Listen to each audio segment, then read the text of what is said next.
So now I think we turn to our youth representative, Yvonna Wade, who's at Georgetown University in Washington. Are you from Newark, Yvonna? I'm from East Orange. I went to high school in Newark. From where? East Orange. East Orange, Yes. so right next door. Yes. That's lovely. And you're studying both government and theology. Yes. Wonderful. Yes. So it's your turn then. Thank you. Good afternoon.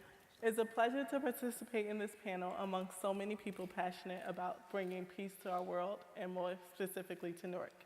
I would like to share some personal experiences that have driven the quest for peace within my own household. My experience is similar to young people, millions of young people across the world, growing up in poor communities and poor households where poverty creates tension, friction, and sometimes violence. At the age of 12, my mother passed away from multiple brain aneurysms. My sister and I moved in with my aunt in a senior citizens apartment, a studio senior citizens apartment. These new circumstances created many, many challenges. 3 females shared a single living space. As you can imagine, there was arguments. In my new home, I remember walking in and realizing that there was only one door, one way in and one way out. At the age of 18, I felt trapped in this small apartment, trapped in my neighborhood, trapped in poverty, trapped in misery and discomfort. My sister and I were now surviving off of government benefits and the fixed income of my aunt. For the first time, I realized how it felt to need and not have. I realized that I was poor, and I couldn't reconcile the dreams my mother had for my sister and I with the reality of my life circumstances. During high school, constant tensions between my aunt and I erupted, and neither one of us could understand why. I was angry at my aunt because she wasn't my mother. I was angry about being poor. Tensions between my aunt and I escalated. I felt as if no one supported me, my goals, or my future aspirations. During my high school years, I enrolled in a special after-school program called the All-Stars Project. The All-Stars Project reaches youth in areas that no one else does. We volunteer, we perform in talent shows, we take acting classes, and so much more. I went to new places, I met new people, and most importantly, I became more sophisticated about understanding how the world works. Ms. Strickland, the All-Stars director, taught me how to perform as a professional character, no matter how I felt on any given day.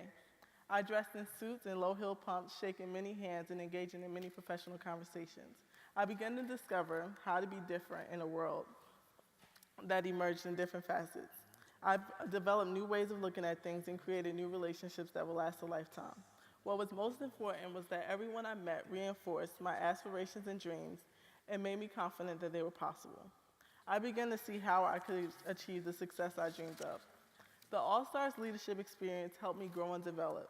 It was only then that I was able to have an open and honest conversation with my aunt to understand the tensions that had evolved between us. I realized that it wasn't the case that she was uninterested in me or my aspirations. Rather, she didn't understand them.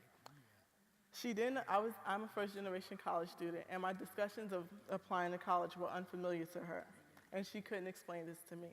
Instead of being uninterested, she was ashamed and perhaps embarrassed at times. I began to understand this in a way that I had never before. I take great pride in being able to lead peace within my household through means of communication. Peace in the home is something that's created. It's not an intrinsic part of a household that just surfaces. It's a process that requires effort, appreciation, understanding, the willingness to change, the willingness to be impacted upon, and a willingness to listen. It's a great experience for me to be here within this conference to meet so many people that reinforce this idea that peace within any home is possible. I'm here to let you know, everyone within this conference, that young people just like me want peace in our household and peace in the world. Thank you. All right. Thank you, Yvonna.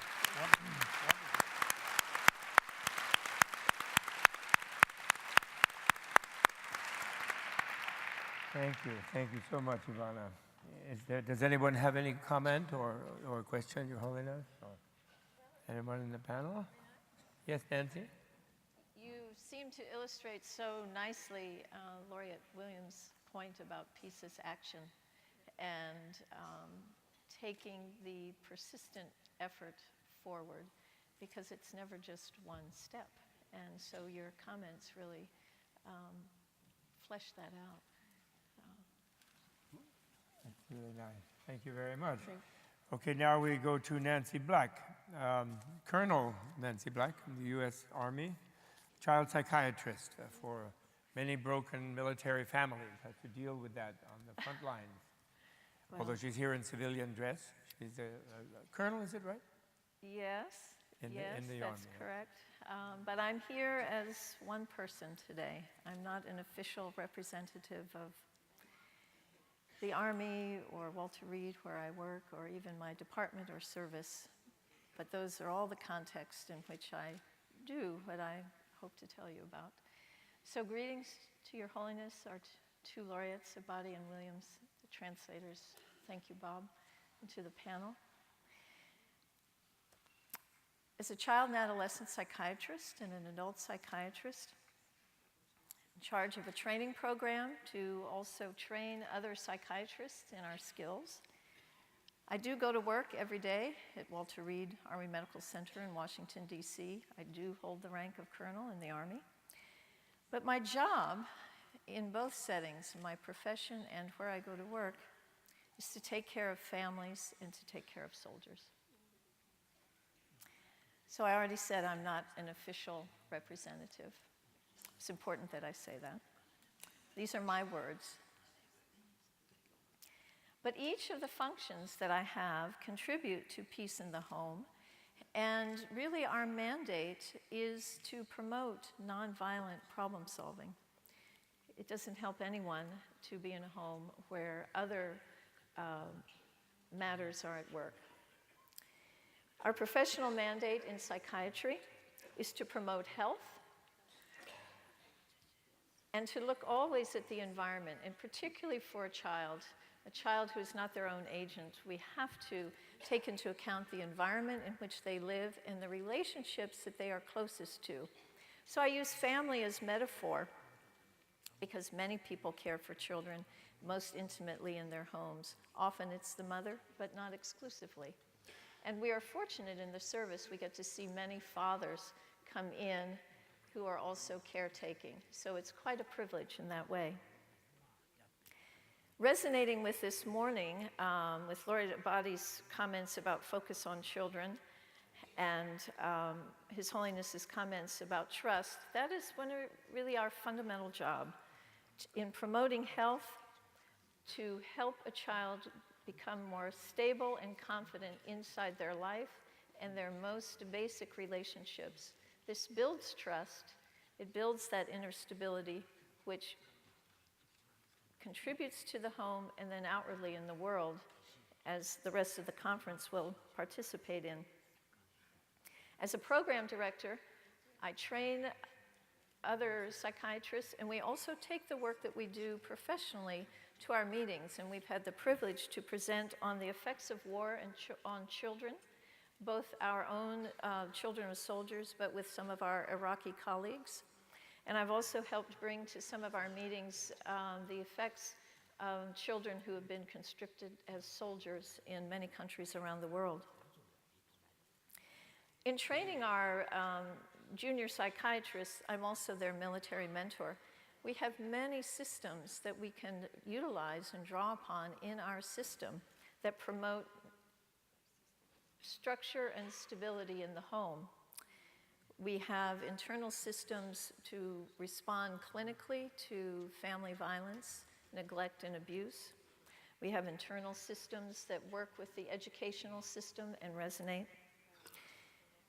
We also have and are developing more and more specific programs to support the returning veterans and the soldiers who have been in combat, so many non-traditional functions to help them restore their internal sense of balance so that their lives are not colored by violence that they may have had to witness or participate in, because it's to no one's advantage to live that way internally or in the home. So I think I've given a lot of time to others, because I think I will just sum it up that way, that by being able to focus on the child and promoting health and promoting interventions that are sensitive to the most basic relationships and peace in the home. I'm well poised, actually, in a system that, in a profession that supports that. I will leave it there. Thank you.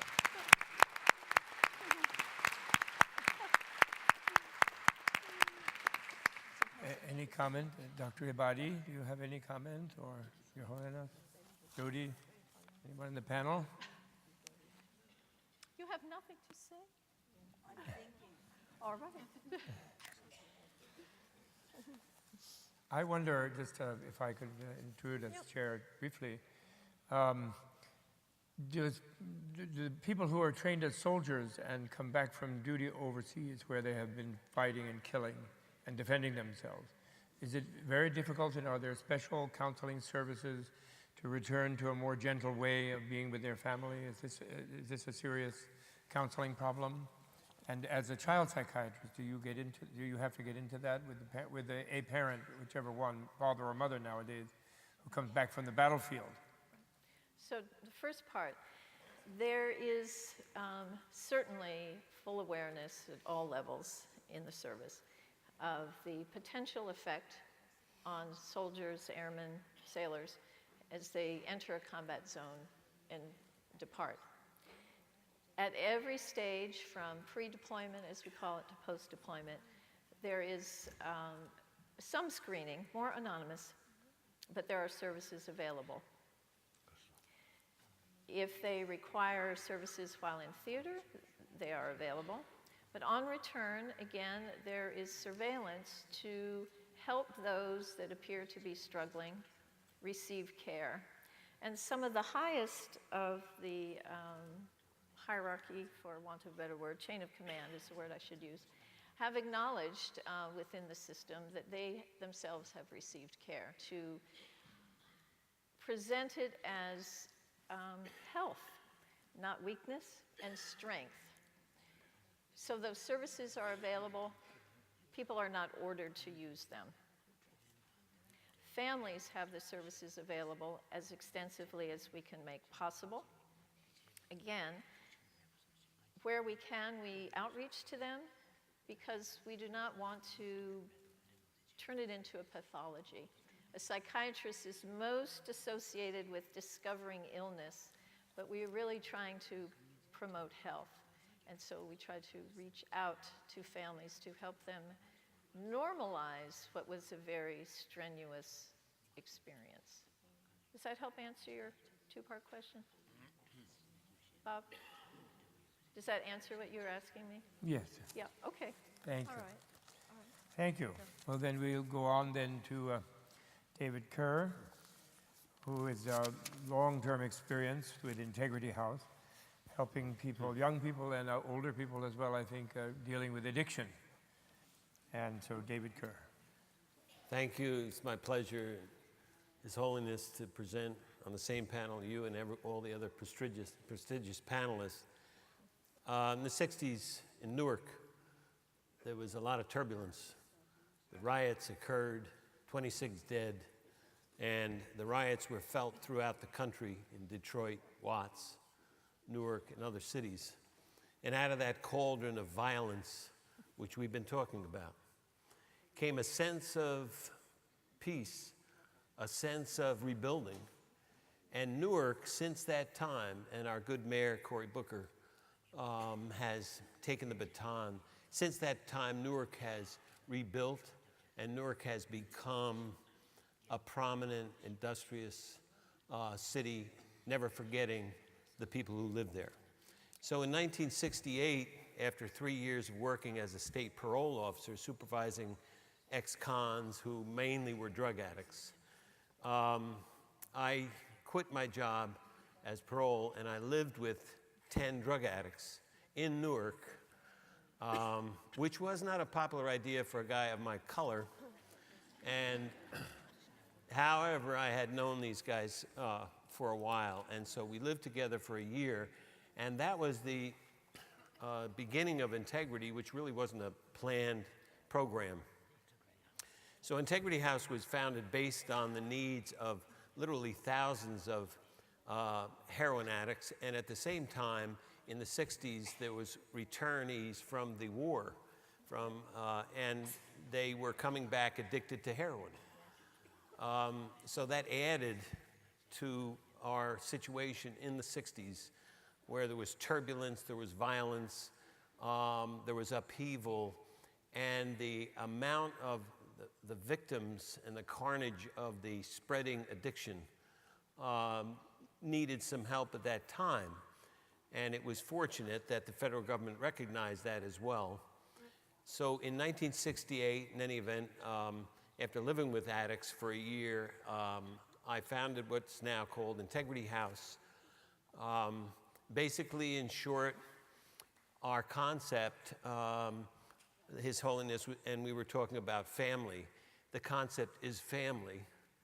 The family that we work with is very structured, very defined, because we are working with people who had not learned the boundaries of law and order in society. And we created this approach called the therapeutic community, which is investing the family members, or you might call them clients, as the agents of their own cure.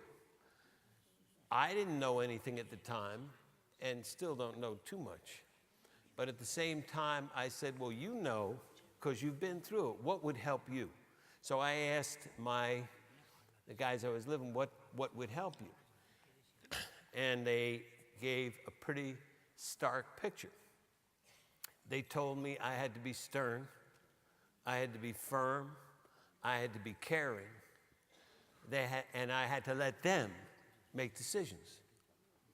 Now that's a pretty precarious group of ingredients, and we put it together in the framework of what we call the therapeutic community. The therapeutic community is a term describing the fact that the community itself is the healing agent. Not the people, not the therapist, certainly not me. But the therapeutic community is created, in a sense, a utopian community with plenty of discipline and structure and boundaries. And what helps with that is most of the people coming in are clients of the criminal justice system. So they're used to boundaries and structures, and we are actually the ones that are very appreciative of the criminal justice system because it takes on the role of the paternal role of authority and force. I can go around loving and hugging, but I can also tell them that if you deviate in this direction, you will see the inside of prison in a matter of hours. Now, they know very clearly that that's the rules. In that context, a program grew out of not wanting to start a program, because I was a parole officer learning and certainly didn't know anything. And little by little, the knowledge came from the very people that I was trying to help. At Integrity, we call our clients, you might call them patients, that's foreboding. We call them students. Students are expected to learn. In RTC, you don't sit around and wait for a therapist. You are your own therapist, and on top of it, you're the therapist of your brother and your sister in the program. So the responsibility started with my ignorance, passed on to the very people who I'm trying to help, teaching me how to help them. Sometimes the best way to help them is to shut up, say nothing. Other times, it's to tell them exactly what they will never do again, very clearly. And other times, it's to bring in the forces of the law and make it clear what the boundaries are. So in the therapeutic community, which, by the way, has actually pre-Christian origins, we've talked about thousands of years. In 1900, the Oxford movement was really a therapeutic community. It turned into various forms of help in the 20s, 30s, and 40s. And the therapeutic community model, where the community itself is the healing agent, developed from these, what we would call family settings where a family needs to be functional and structured and orderly, but at the same time loving. Within that context, too, now the state is funding us and the federal government, so they have to tell us, well, you can't do anything. And I was saying, I will hug someone because you have to be definitive about your concern and show, oh, no, you don't. It states that you have to know, and the word is boundaries. What? The state's boundaries are my therapeutic barrier if I were to follow that. However, I still get along with the state, and they're the ones that fund me. But at the same time, the boundaries can't preclude the concept of concern, love, and hope, and ultimately peace. Now, the peace that we've been talking about here, how I see it, is kind of peace people think of outside all that. And here we talked about internal peace.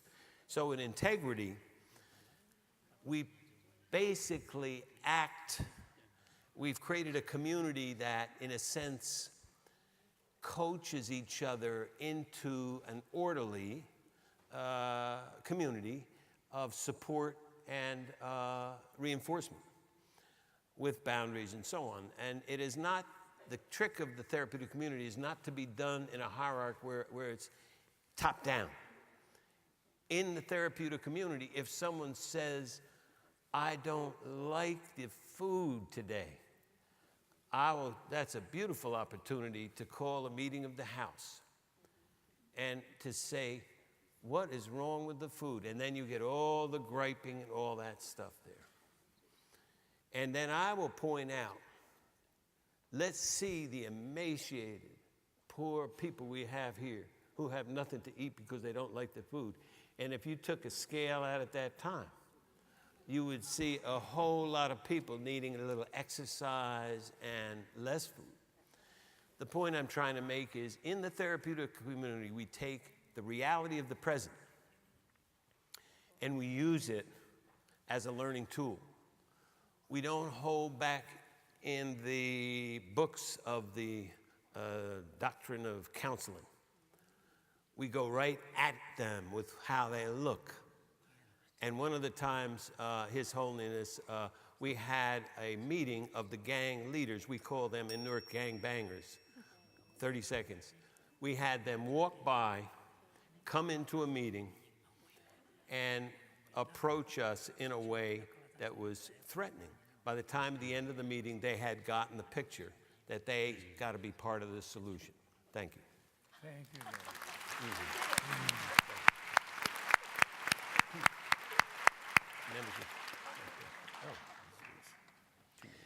Any questions or comments?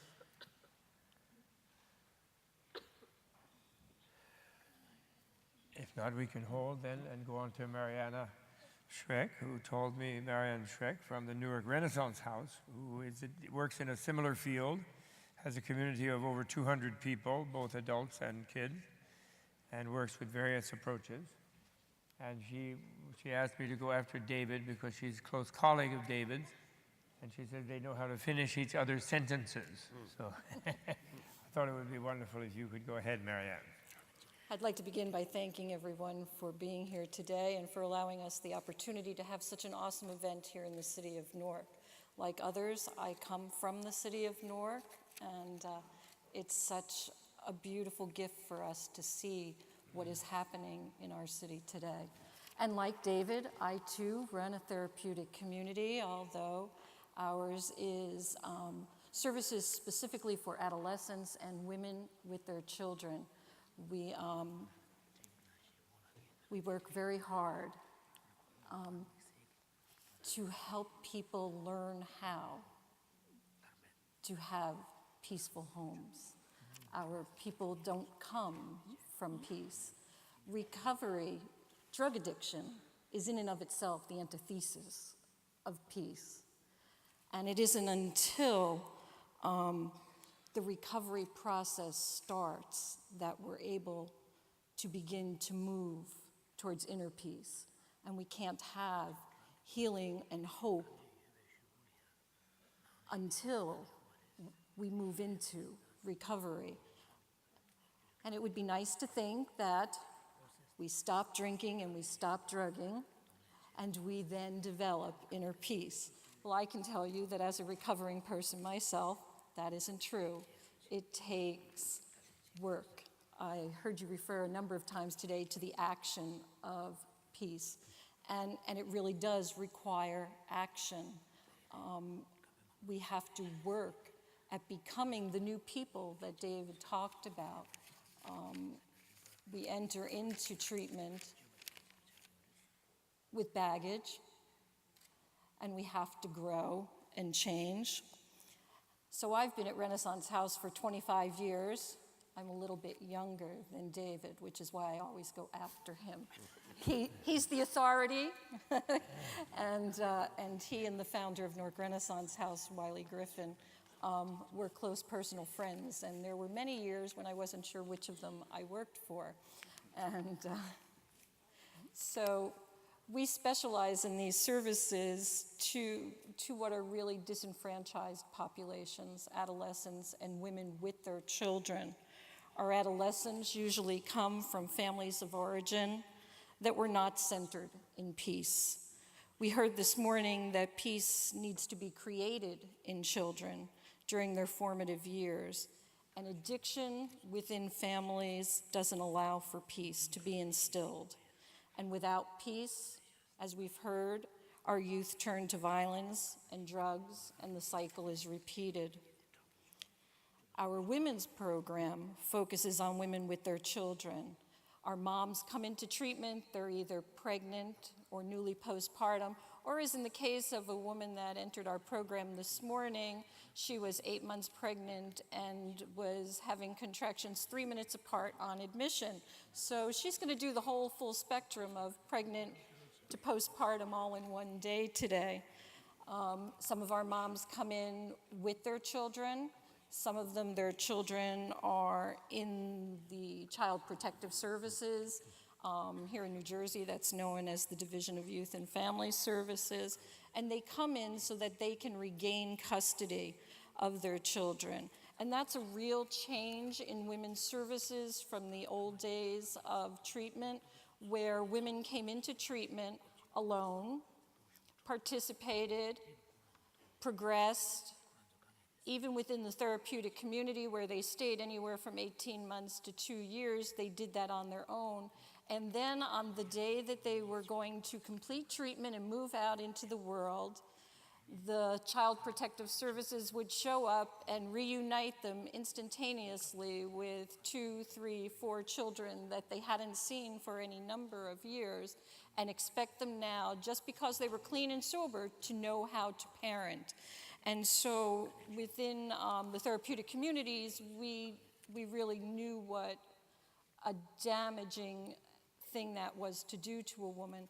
And so a number of years ago, we began to treat women with their children so that parenting is an essential part of getting clean and sober, so that children can learn peace. So what do we do at Newark Renaissance House? We do a lot of the same things that David talked about. We utilize the concept of community as healer, one person helping themselves and helping another and going around. I went to David's workshop this morning, and the very first thing he did was put the chairs in the room into as much of a circle as he could manage, because within the TC, there is no patient-doctor relationship. We're all equal. We sit together. We dine together.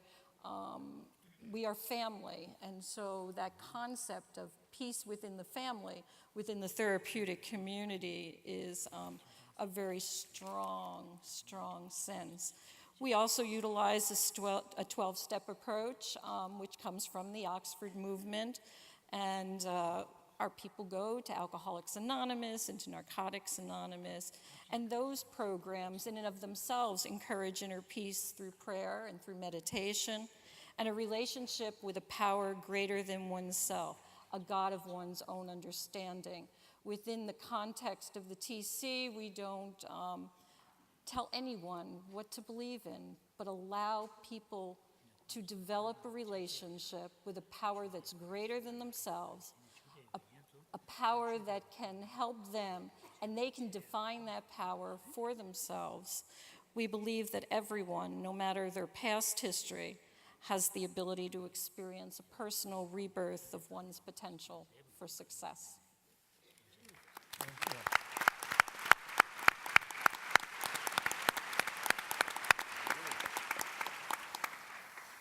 Any comments? May I ask you a question? Yeah. Oh, I'm sorry. Go ahead. This morning, I think it's Mr. Rideau, I believe I said his name correctly, talked about the internal transformation coming from being listened to, understood, and receiving a sense of belonging. And so I'm wondering how each of you combine that with the very clear mandate of there's a limit to what can be done. I may understand you, but you can't go here. How do you manage that? We talk about the phrase, keep it real. Someone can come to me and ask questions and so on, but there's a line they go over with manipulation that will stop them. It's just one of those things you understand, and you can still love them as a parent does, but they have to move forward in a direction that is prescribed by the brothers and sisters in the program and the structure. The community enforces its own set of rules and regulations of how the day is structured, how people are to behave. And if you choose to go beyond the this far and no further, and trust me, that happens all day, every day, the community determines the learning experience that will help you to learn from what you've done and to grow. Jody?